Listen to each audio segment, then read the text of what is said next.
Sa puntong ito, makakausap po natin sa linya ng telepono si Office of Civil Defense Region 4A Information Officer na si Mark Rafael Sasotona. Magandang gabi po, Sir Sasotona. Si Ice Martinez po ito ng Ulat Bayan.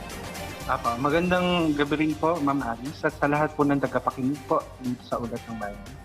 Sir, ang unang tanong po, kumusta na po ang kabuang sitwasyon ng Calabarzon ngayong nagpapatuloy pa rin po ang epekto ng habagat? Nasa ilang probinsya, lungsod o munisipalidad na po ang kasalukuyang nakararanas ng pagbaha o nakaranas ng baha at saang mga lugar po yung pinaka-affected po, sir? Ma'am, sa ngayon po, Ma'am, ay patuloy po ang koordinasyon ng Office of the Civil Defense Calabarzon. Katulong po ang ating po mga member agency ng Regional Disaster Risk Reduction and Management Council. When it comes po doon sa ating pagmamonitor po doon sa ating kasalukuyang sitwasyon sa Calabarzon. Kasi meron na po tayong update ngayon doon sa ating mga, since ito pong habagat rin nagpe-prevail po sa atin, nasa ilalim na po ng red rainfall warning na rin yung ibang mga local government units natin, specifically in Batangas, at saka po yung sa buong Calabarzon actually, mayroon pong tayong rainfall warning alert po. And patuloy pa rin po yung coordination naman namin. Meron kaming naka-off po ang Regional Virtual Emergency Operations Center. Kaya from time to time po, inaalam po namin yung sitwasyon po on the ground sa ating local government units. Ganun din po kung may mga pangangailangan. So far naman po, bagamat observe po namin yung moderate to heavy rainfall po sa iba't ibang bahagi po ng Calabarzon. Naka-alerto naman po ang buong local government unit sa buong Calabarzon. Ngayon din po hanggang sa amin po sa Regional Disaster Risk Reduction Management Council. Meron po kaming patuloy po ang coordination namin to ensure po na lahat po ng mga pangangailangan or immediate needs, kung meron man pong rescue, ay matutugunan po. Sir, meron na po ba tayong numbers na sa ilang probinsya po, lungsod o municipalities ang nakaranas po ng pagbaha kahapon o nakararanas pa rin hanggang sa araw na ito? Ma'am, actually kahapon, may mga LGUs na po tayo na significant na identified po. Specifically po, mas malalakas po kahapon sa may bahagi po ng Rizal. So doon po sa Rizal pa lang, ma'am, meron po tayo sa Teresa, sa Morong, sa Montalban, San Mateo, Taytay, Cainta, Antipolo, and yung bago po ngayong araw lang din, yung sa part ng Cardona. And ngayon naman po minomonitor natin, kasi po, since kagabi ay naka-red rainfall warning na rin po ang Batangas, marami po tayo rin minomonitor sa bahagi po ng parte po ng Batangas, especially ma'am dun sa part po ng Batangas City, yung mga first district po natin na medyo malalapit po sa mga water na tributaries. Ngayon din po doon sa part po ng Laguna na yung malapit po doon sa Laguna Dito. Ano po? Yung komunikasyon po ng linya ng komunikasyon at supply ng kuryente, kamusta naman po sa mga affected areas? As of now, as of this moment po, per our monitoring, ay wala pa naman pong nagre-report or reported na power outage and yung water outage. But definitely po, from time to time, nanghingi kami ng feedback dun sa ating mga provincial DRMEOCs kasi from time to time, tumatawag din po sila sa local counterpart po nila to ensure na kung magkaroon man po ng power interruption, ay may masustain po. Kung may pangangailangan po sila, ay matulungan po. Nakikita po natin ito ngayon sa TV, no? Yung sitwasyon ng mga kalsada. Kamusta na po yung sitwasyon sa mga pangunahing kalsada, sir? Meron na po bang mga lugar na hindi pa rin nadadaanan ngayong araw? Actually po sa Calabarzon, marami pa rin po tayong mga marami na po tayong mga kalsada dahil po sa patuloy ng pag-ulan ang hindi po madaanan, especially po dun sa mga identified na talagang dinadaanan po or yung mababa lang po yung daan po natin doon, means mga spillway po na identified po natin.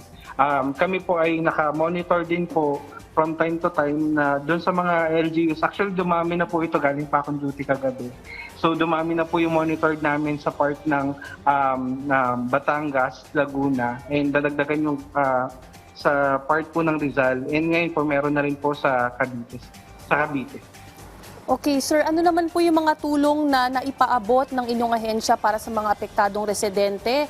Kamusta po yung mga inilikas na residente? Nakabalik na po ba sila? Apo, bilang tugon po doon sa paghanda na rin, noon pa lang pong mga nakaraang araw, tayo po ay nagwalabas ng RDMC memorandum na rin po at ensuring po yung preemptive evacuation na po doon sa ating mga high-risk areas o yung mga low-lying areas po na daanan po talaga ng tubig at medyo pag umulan po ng malakas ay bumabaha. Gayun din po, kanina po ay bilang tugon din sa mga tulong po ng part ng Cavite, which is one of the hardly hit po last week nung ating habagat pa rin.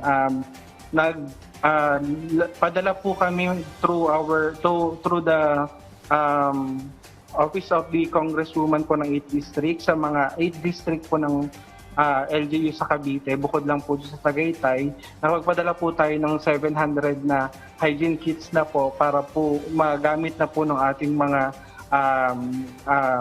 identified po na evacuees po kung meron man po.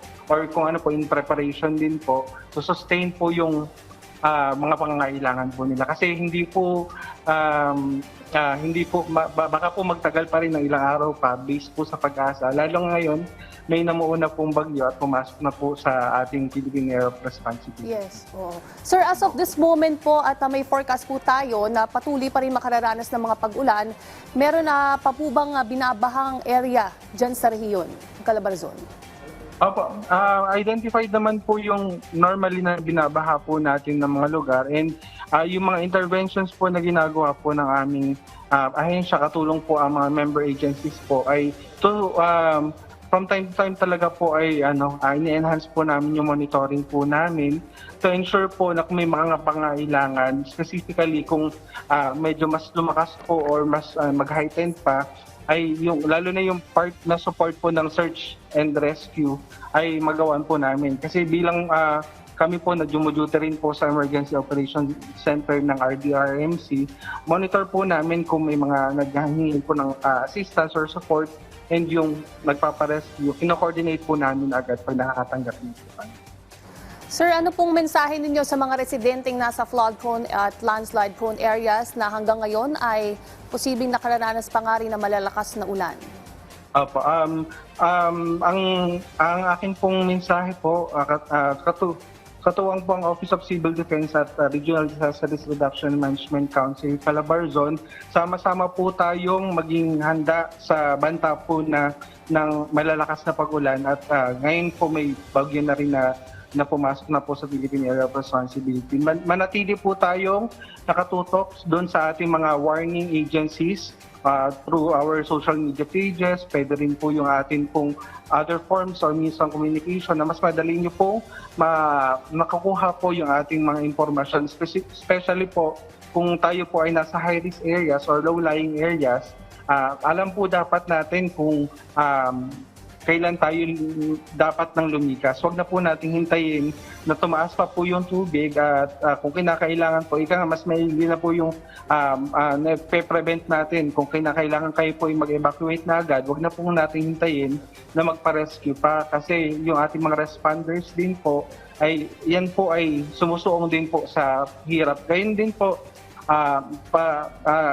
ano lang po sa ating mga paalala lang din po doon sa ating mga nagtatrabaho kasi di ba po kahit may suspension po ng government work or alternative work from home arrangement ay yung ating mga nasa private companies po ay may pasok pa rin. So lalo tigit po doon sa mga areas po na binabaha, i-ensure lang po natin na tayo po ay nakainom ng mga doxycycline or yung mga pang-prevent po para maiwasan po natin yung iba't ibang sakit na maaari magdulot ng bunsod po ng pagbaha.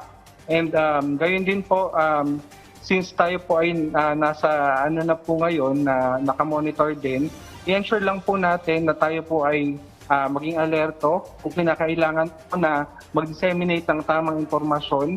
Iwasan na lang din po natin ang pagpapakalat o pag-disseminate ng unverified na information. Kaya mas maganda po na doon po tayo tumutok or makinig or magbahagi po doon sa ating mga verified sources katulad po ng mga warning agencies or ating science-based agencies. Katulong din po ang aming ahensya or tanggapan.